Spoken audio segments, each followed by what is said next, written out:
What's going on? It's Chef Vern. How y'all feeling?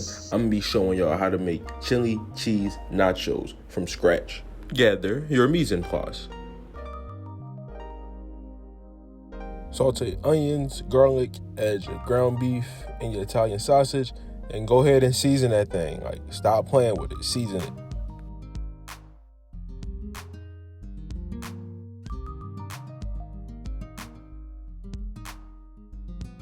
Next, add your wet ingredients.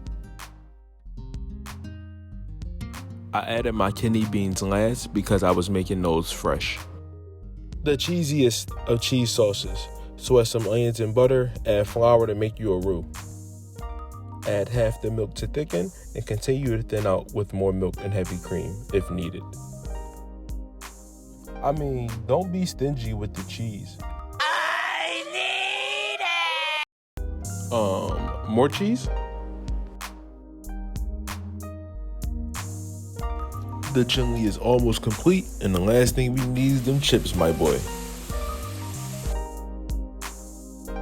When I tell you this thing stamped for approval,